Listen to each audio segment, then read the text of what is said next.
de Rosario, perdón, que es el doctor Net, que nos pidió la palabra. Doctor.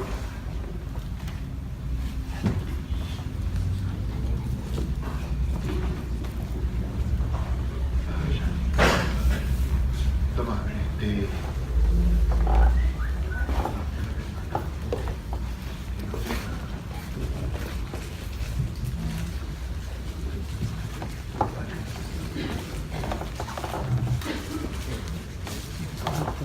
desde ahí, doctor.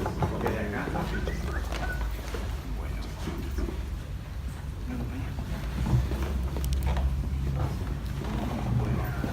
Hola. Hola. Buenas noches. Buenas noches. Mucho gusto. He sido invitado por correo electrónico en función de la reunión que estaba convocada para hoy. Le he pedido a dos docentes de la Universidad de Rosario, a la doctora Tiziani, docente a cargo de la materia electiva del aborto como problema de salud, que acaba de aprobarse para desarrollarse en la carrera de medicina de nuestra Facultad de Ciencias Médicas de la Universidad de Rosario. Y le he pedido a la profesora doctora Analía Ucía, profesora adjunta en la Facultad de Derecho de nuestra universidad, que también está involucrada en el proceso académico del dictado de la materia, que me acompañen para poder compartir con ustedes algunas perspectivas de esto que estamos hablando. Ustedes, discúlpenme, yo no quisiera darles la espalda, pero si me quedo adelante tengo una sola espalda. Yo quería comentarles, porque entiendo que se ha planteado una falsa dicotomía. Nosotros no vamos a discutir en nuestra facultad la legalidad o no del aborto. En este punto, nosotros entendemos que hay una discusión que la legislatura ha saldado, ha sancionado, y que en nuestra provincia, y lo confirmaba el profesor Pineda, hay un protocolo de aplicación de la interrupción legal del embarazo. Entonces, lo que se ha resuelto en nuestra facultad, por unanimidad inapelable, en ejercicio de la autonomía universitaria, es el dictado de una materia que dé cuenta de este tema.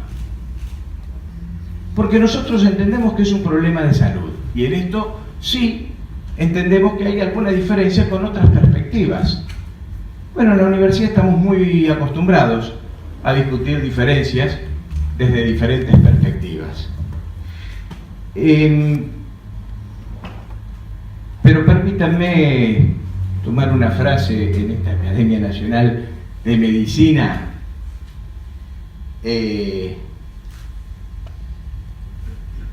Dura lex sed lex. La ley será dura, pero es ley. Y esto en Santa Fe hay un protocolo de aplicación de la interrupción legal del embarazo. La ley puede ser ilícita, doctor, cuando estamos frente a los médicos que tenemos una obligación de luchar por la vida. ¿Usted está de acuerdo, doctor, con el protocolo de salud pública? La verdad que mi acuerdo o no con el protocolo es retórico.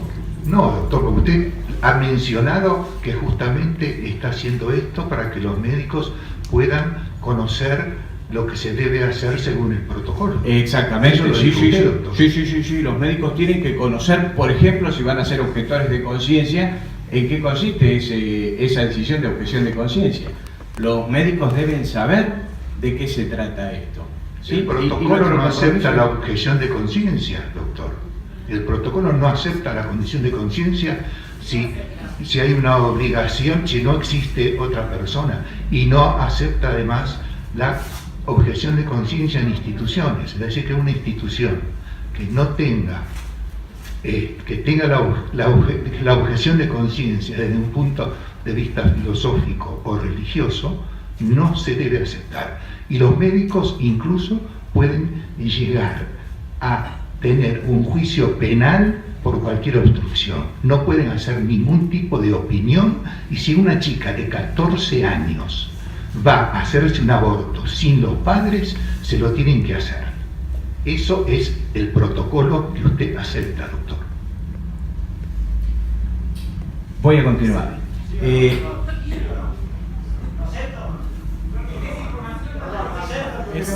ley el protocolo? Discúlpenme. No, no es ley. Entonces, ¿qué está diciendo? Pero usted es dueño de hacer lo que desee. La verdad que no creo que haya venido a una interpelación.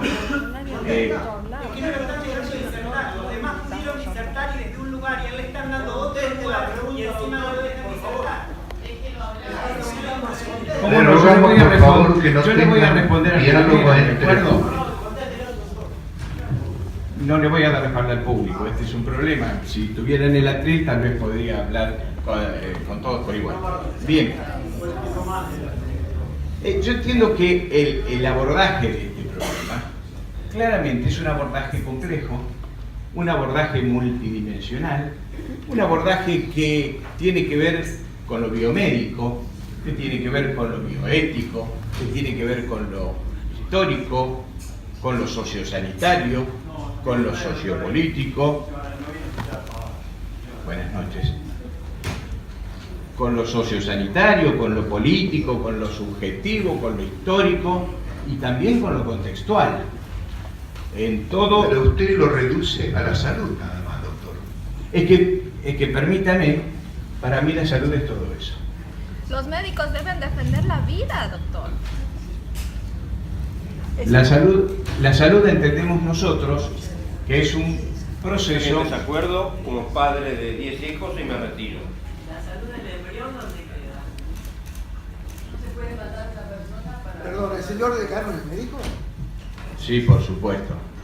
Debe tener un regio. La verdad que yo soy docente universitario.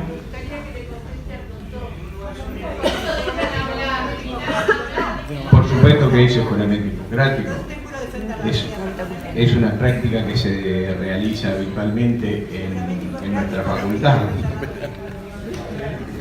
Doctor, discúlpeme, yo soy docente secundaria, un nivel muy inferior a lo que es universitario.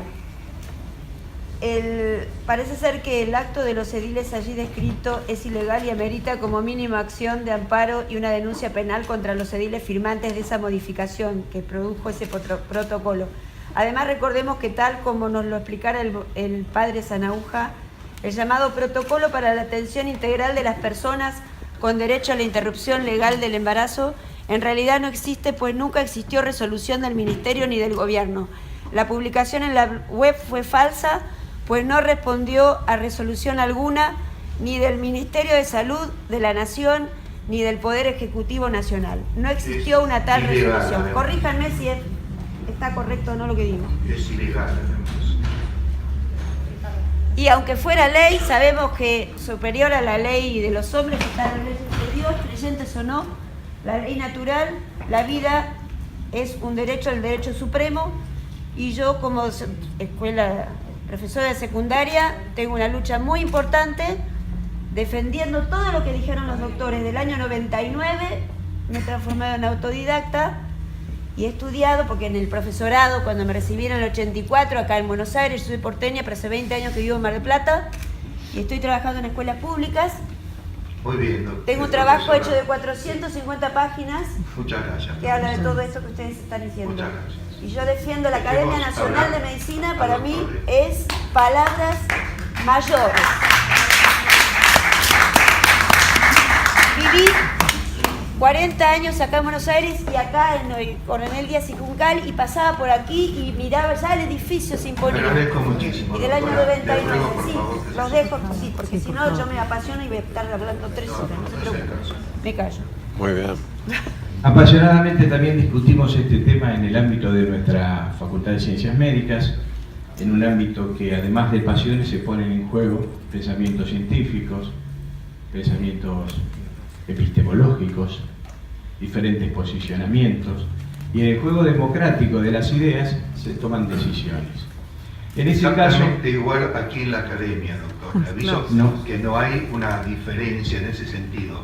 Acá se plantean las cosas y es el plenario el que decide. Absolutamente en forma democrática. entiendo, doctor, no abriría jamás un juicio de valor sobre los mecanismos de funcionamiento de la Academia Nacional de Medicina. Simplemente estoy contando cómo es el nuestro. En nuestro consejo directivo, entonces, en el órgano máximo de gobierno de la universidad pública, gratuita y cogobernada, se tomaron en cuenta diferentes posiciones, obviamente posiciones. Yo no adhiero a la falsa dicotomía pro derecho pro vida. Se tomaron diferentes posiciones al respecto y finalmente, en una construcción que llevó un año de debate democrático y en donde intercambiaron sus diferentes visiones los actores de la comunidad universitaria de nuestra facultad, se decidió crear la materia electiva, digo porque se habla de muchas cosas. Nuestra currícula contempla, permiso, voy a servir un poquito de agua. Nuestra currícula contempla,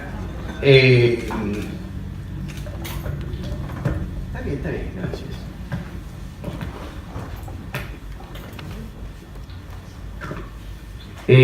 Áreas de desarrollo del conocimiento y de la formación del médico de una perspectiva diferente de la perspectiva biomédica tradicional. Doctor, le voy a rogar que vuelva a su lugar. Sí, cómo no, Están solamente los invitados. ¿Cómo no? Desde una perspectiva que tiene que ver con la interpretación del problema de la salud, del fenómeno de la salud, como un fenómeno atravesado por una multidimensionalidad que tiene que ver con lo biomédico, con lo biológico, con lo subjetivo, con lo social, con lo sociosanitario, con lo histórico, con lo político, con lo formal, con lo legal. En ese sentido tenemos diferentes asignaturas, áreas del conocimiento. En segundo año hablamos, por ejemplo, como materia curricular acreditada por la Comisión Nacional de Evaluación y Acreditación Universitaria, de sexualidad, género y reproducción, del ser y su medio, del trabajo y tiempo libre. Luego hablamos de injuria, de defensa, de nutrición, de crecimiento y desarrollo, para finalmente abordar la problemática de las materias troncales, como lo son la clínica quirúrgica, la tocoginecología y la pediatría.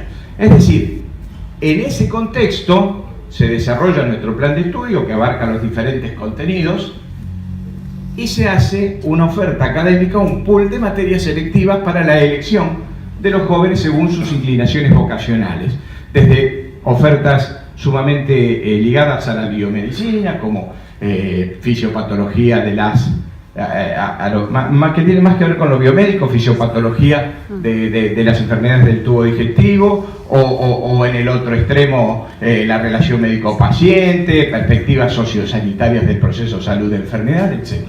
En ese contexto y desde una perspectiva de género se propone la materia electiva del aborto como problema de salud. Doctor, sí.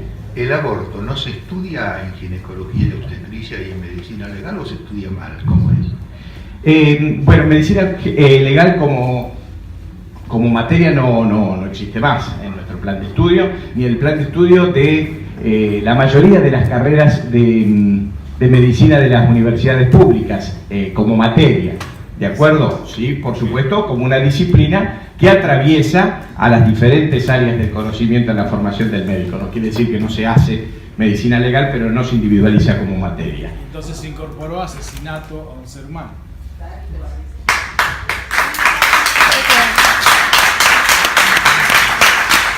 Usted como directivo no tiene cara. Me avergüenzo como argentino de tener un director de una facultad como Le usted. rogamos que se siente. Estamos en un ambiente... No puedo escuchar la mentira y la injuria a la vida humana.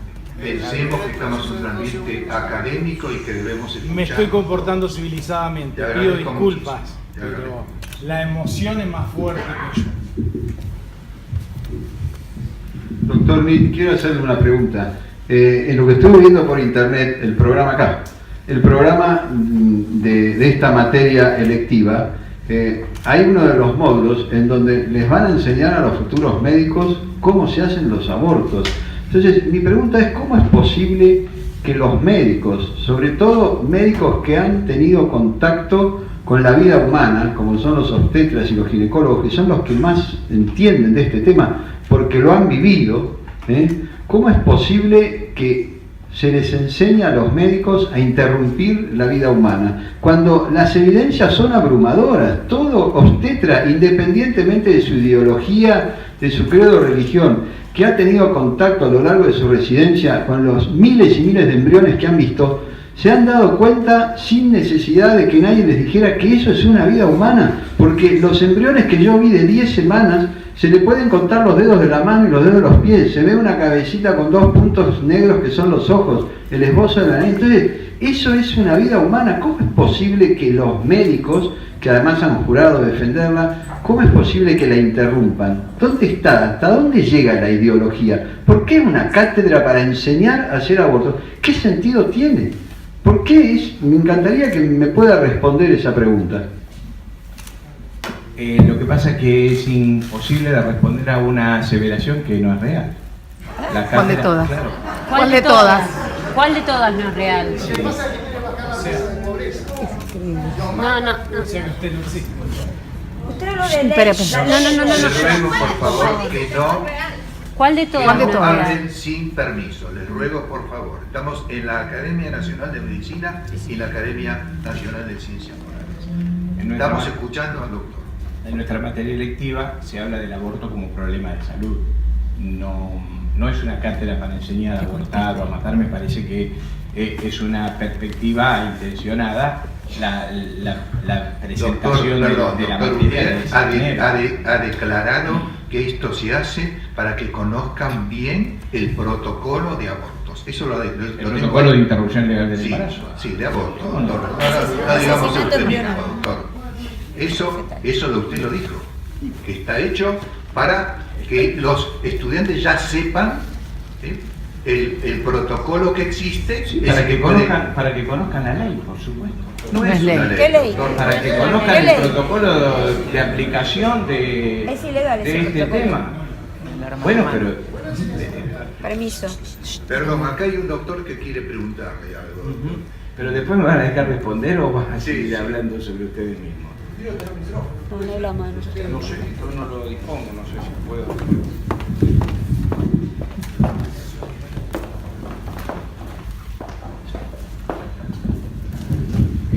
Dos breves consideraciones. La primera jurídica. Al comienzo de su discurso, usted, diríamos que buscó algún techo diciendo que este protocolo es legal y que la interrupción legal del embarazo es un hecho. No es legal, doctor. No hay ninguna ley en la Argentina que permite el aborto. Y sí ha dicho con claridad meridiana que la sentencia de la Corte Suprema de Justicia del año 2012, llamada FAL, tiene efectos como todas las sentencias de todos los tribunales y de la Corte, solamente para el caso en cuestión. Es muy distinto el sistema norteamericano del common law, donde los precedentes judiciales pasan a ser normas obligatorias mientras no cambien las circunstancias. Yo comprendo su confusión mental, porque lamentablemente en Argentina normativamente hay una gran confusión. Lo que habría que aclarar, y yo se lo pongo claro, y usted pruébeme lo contrario, no hay ninguna ley. No hay ninguna ley de aborto, ninguna ley que apruebe ningún protocolo. Lo segundo que le iba a decir a usted, me parece que lo acabo de responder recién. Me parece que como médico usted debería responder desde una perspectiva humana, después de haberle aclarado todos los que hablaron que se destrozaban a los niños. Eso es lo que a mí me gustaría que usted responda. Algo dijo al final que realmente me causa espanto. Pero bueno, le devuelvo el micrófono.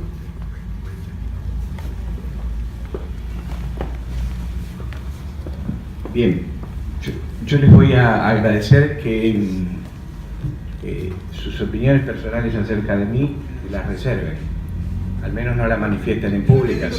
Si padezco o no padezco una confusión mental, bueno, hay una clasificación internacional de enfermedades que le da un lugar a la confusión mental y no creo estar en este momento diagnosticado de esa manera.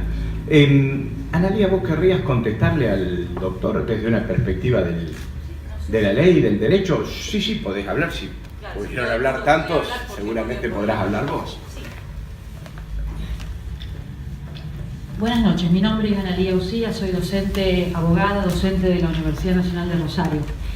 Sí, claro que hay una ley nacional, pero también hay jurisprudencia y convenciones internacionales. El Código Penal establece desde el año 1991 que el aborto es un delito y que tiene 3 excepciones por la cual el aborto no es punible, es decir, no tiene pena al profesional que la practique. ¿Cuáles son esas 3 causales, esas 3 circunstancias por las cuales, practicado el aborto con el consentimiento de la mujer y practicado por un médico o una médica diplomada, no es punible, es decir, es legal?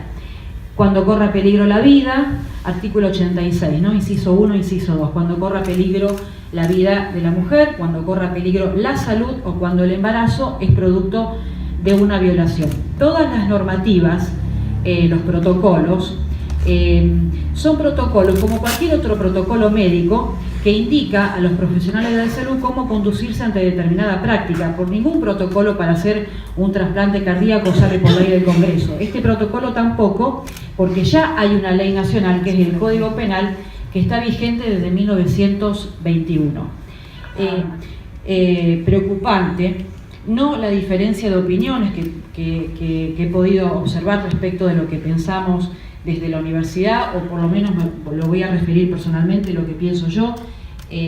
No coincido con muchas de las cosas que se dijeron, pero eso no es un motivo de preocupación.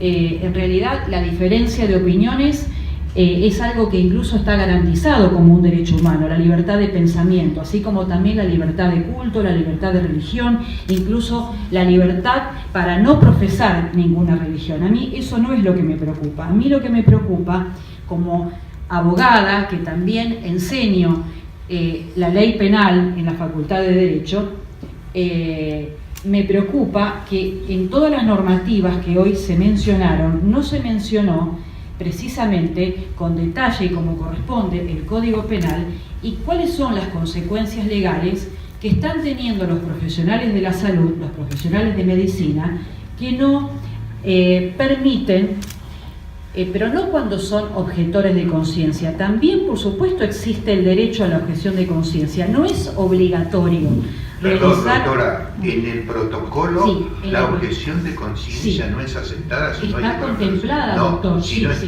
si no hay nadie que pueda hacer el aborto, la persona que tiene objeción de conciencia lo tiene que hacer con una cláusula penal. Con una cláusula penal. Mira. Así lo dice el protocolo claramente, doctor. Mira, sí. El protocolo del Ministerio de Salud establece la objeción de conciencia, pero vamos a suponer... Pero, doctora, dice que si no hay nadie, tiene que hacer lugar con tenga objeción de conciencia. No lo dice claramente, doctora. El servicio debe, por supuesto... No, doctora, dice claramente la persona. Bien. Dice clara, no el servicio, dice claramente la persona, doctora. Bien. Es el médico que ha jurado no hacer eso desde hace 25 siglos. Bien. Bueno, eso no es así, pero no pero es así absolutamente, doctora, están las palabras escritas. Está bien, claro, la muerte es muerte, y eso es respetable, que vos puedas pensar y que vos pienses que la muerte es muerte. Pero hay otras personas que no piensan eso. De hecho, la ley no tiene... Bueno, vamos, sí, no. Le ruego, por favor, que no hable. Le ruego que no hable. A ver. Quiero hacer una disquisición jurídica, pero que tiene que ver con los pensamientos que escuchamos hoy. Muchas personas dijeron que hay una persona desde el momento de la concepción. Eso es respetable. Cualquiera puede pensar y creer que existe una persona desde el momento... Eso lo dice la biología, doctora, que en el momento de la fecundación es un ser humano, es un ser vivo. Eso lo dice la biología, no lo dice la religión, doctora. La biología lo dice. Doctora, sí. Quiero decir que eso es una interpretación, porque la ley se explica otra cosa. Solamente quisiera quisiera terminar la idea, si me permiten, porque si, por favor, le pido que me permita terminar la idea, solamente terminar esta idea. ¿Por qué para el derecho no hay persona desde el momento de la concepción? La existencia de la Pero persona humana comienza por con la favor, porque concepción, cuando dice el ustedes Código Civil. hablaban, nosotros escuchábamos y no El Código Civil interrumpimos. lo dice. Entonces, fíjense, miren, les quiero hacer un llamado, antes de terminar la idea, quiero hacer un llamado a la reflexión. Ustedes están diciendo que respeten el derecho a la vida. Y yo me pregunto, ¿hasta qué punto pueden respetar el derecho a la vida si no pueden respetar algo básico que es el derecho a la libertad de pensamiento? A alguien que está hablando. Eso básico estamos pidiendo. Por favor, escúchenos, 2 minutos, 3, ¿no pueden respetar eso? ¿Podemos creer que pueden respetar el derecho a la vida? Sí, si no puede hablar, ¿quién sí. Del que no puede hablar, ¿quién respeta ese derecho? Perfecto. El que no puede hablar. Si existiera una persona desde la concepción en el seno materno, no existiría la figura del aborto, todo sería homicidio. Todo sería homicidio. Y para el Código Penal, para nuestra legislación, está la figura del homicidio cuando se mata después de haber parido y está la figura del aborto. Eso significa que nuestra ley, nuestro derecho, no considera al feto persona. Eso es una disquisición que quería hacer.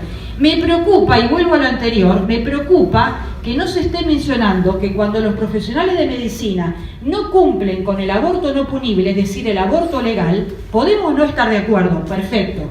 Podemos no estar de acuerdo, pero eso no significa que el aborto en esas causales sea ilegal, es legal. Y cuando no se cumple, los profesionales tienen sanciones. Caso, todos los profesionales de la salud que le negaron a Ana María Acevedo en Santa Fe el derecho al aborto cuando le negaron hacerse una quimioterapia por su cáncer de maxilar. Murió ella y murió el bebé.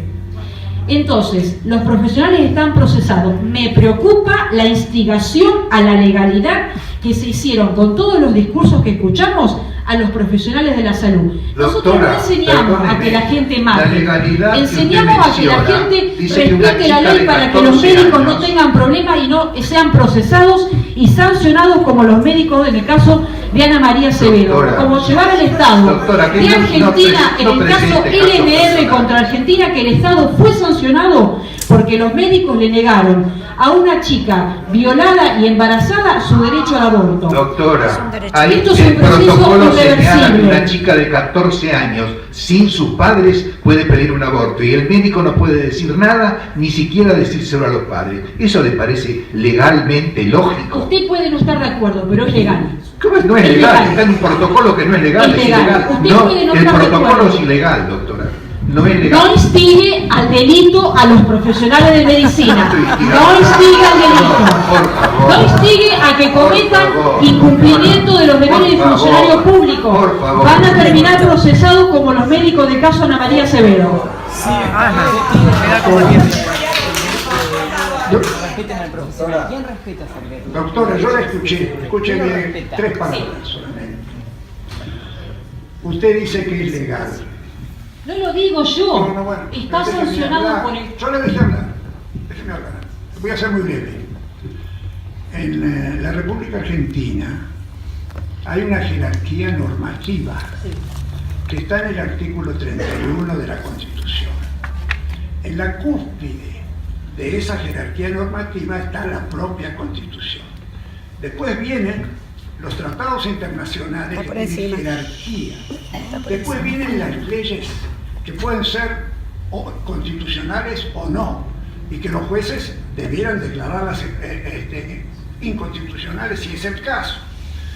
Además de todo esto, como existe esa jerarquía, hay una derogación que puede ser explícita o tácita.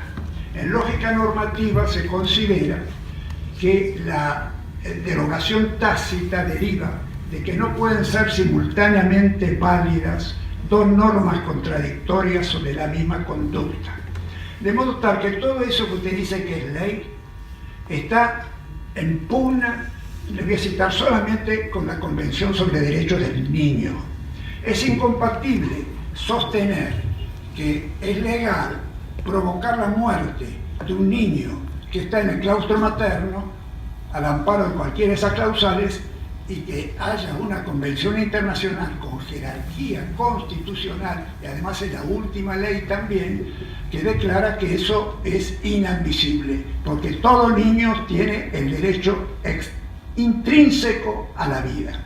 Y si ese código penal en ese lugar estuviera vigente, es inconstitucional. Y si no está vigente, ha sido derogado tácitamente por todos esos tratados de derechos humanos que amparan la vida, en especial la vida inocente como es la del bebé.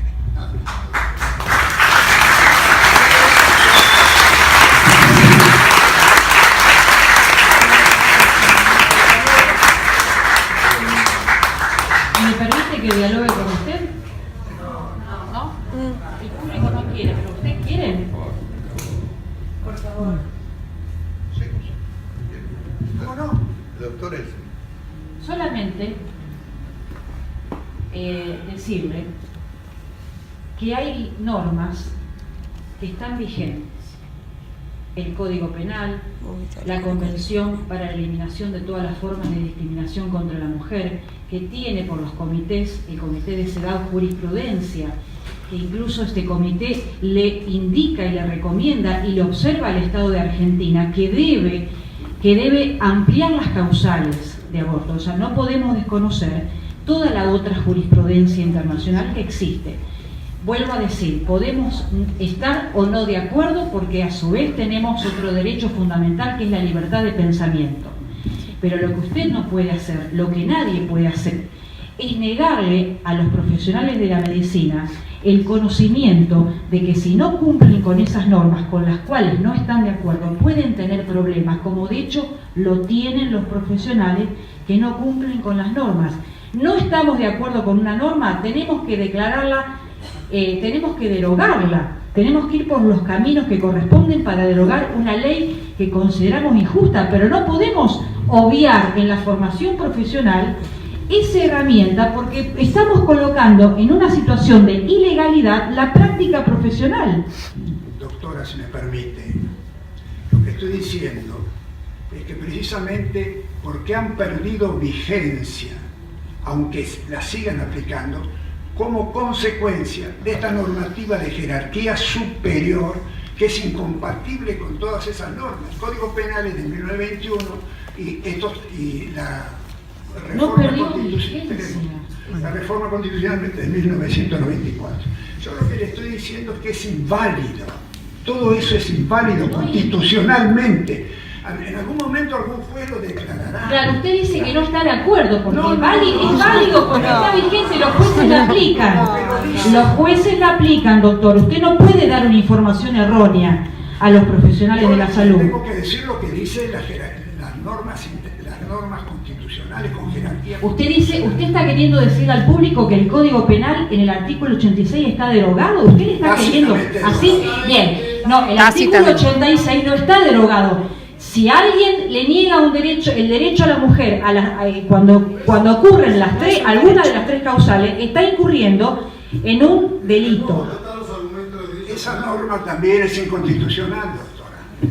Hay que declararla inconstitucional. Mientras no esté declarada inconstitucional, está vigente y hay que cumplirla. ¿Cómo contestar los argumentos de derecho penal? Dos cosas. El doctor explicó la cuestión de la jerarquía de las leyes, ¿no? Entonces, en la cúspide está la Constitución Nacional. Y la novedad a partir del año 94, por el artículo 75 y 122, que se incorporaron una serie de tratados y se le dio jerarquía constitucional. Se aclaró la Constitución, que además la tenían en las condiciones de su vigencia, o sea, del modo en que fueron incorporados al derecho interno. La Convención de los Derechos del Niño es uno de esos tratados que tiene jerarquía constitucional. Cuando se incorpora, le digo la ley, porque no es que... Sí, lo nombramos. Sí, sí. La ley 23.849, ¿no? El inciso segundo dice lo siguiente. En relación al artículo primero de la Convención sobre los Derechos del Niño, que tiene jerarquía constitucional, la República Argentina declara que el mismo debe interpretarse en el sentido que se entiende por niño todo ser humano desde el momento de la concepción y hasta los 18 años de edad.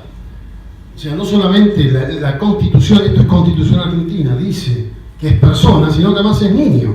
Y además, y todas las leyes que se sigan de esto, como lo dice la propia convención, y la ley que lo reglamenta, no esta que lo incorpora, sino que la reglamenta, la ley de tutela, dice que hay que estar siempre a aquello que favorezca al niño, o sea, ¿cómo es la frase que dice? El interés superior del niño. Eso en cuanto a nuestro marco constitucional. En cuanto a las cuestiones de derecho penal, hay algo usted que ha afirmado que yo considero que es incorrecto.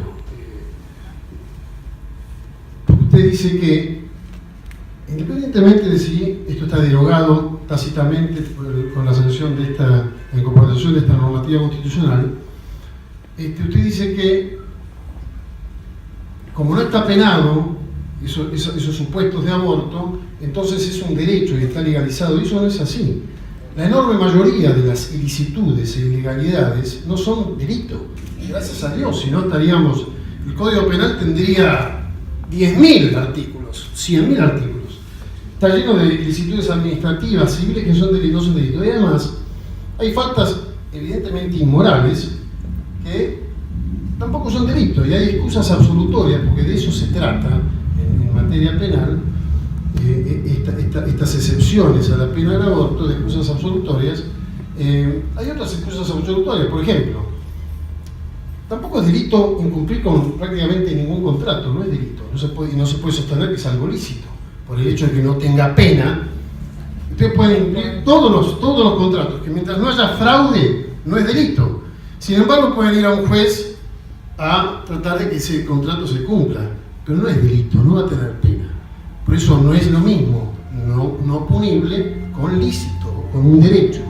Por ejemplo, si yo agarro a mi padre, voy hasta su casa y le robo el auto, me llevo el auto, lo uso, lo dejo sin el auto 10 días, o me meto en su cuarto y le saco todos los ahorros de su vida, eso no es delito, no es delito.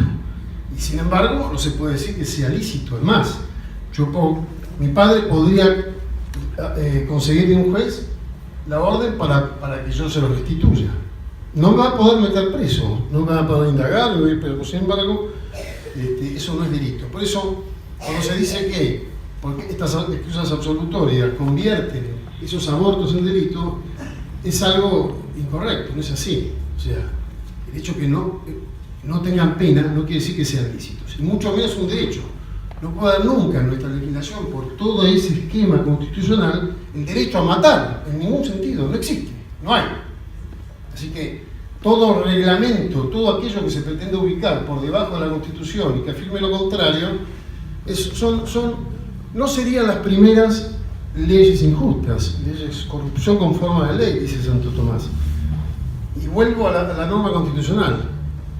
Quienes debieran procurar, cosa bastante difícil, derogar la Convención de los Derechos del Niño, son quienes pretenden legalizar el aborto. Y ahí le devuelvo al decano, intervino primero, su primera afirmación. Ahí tiene en su máxima jerarquía la afirmación suya. Dura lex sed lex. La Constitución dice que un chico no se lo puede matar.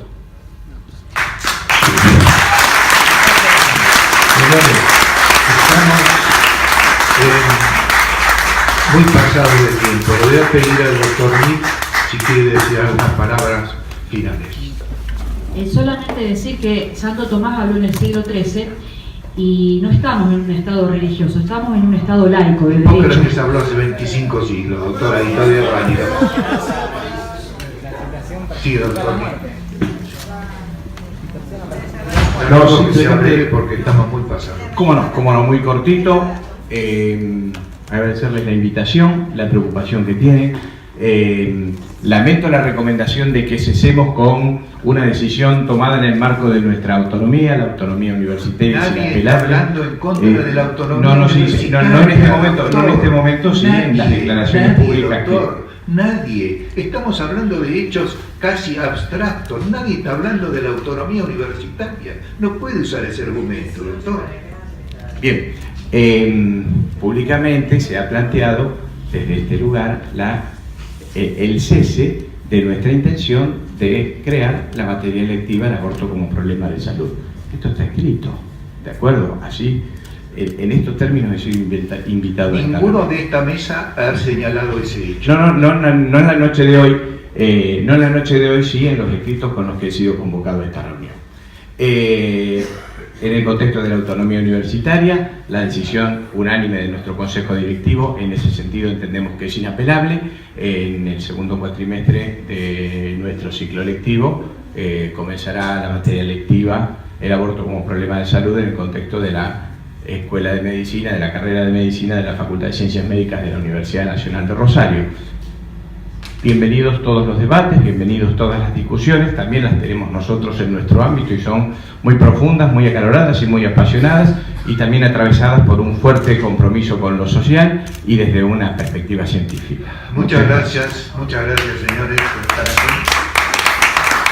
Y le agradecemos al decano también que haya venido desde Rosario para estar con nosotros, que pensamos todos más o menos de la misma forma, pero evidentemente desde puntos de vista diferentes, lo que gracias a Dios existe todavía en este país. Muchas gracias por estar acá con nosotros. Trabajamos mucho, pero tenemos que ver.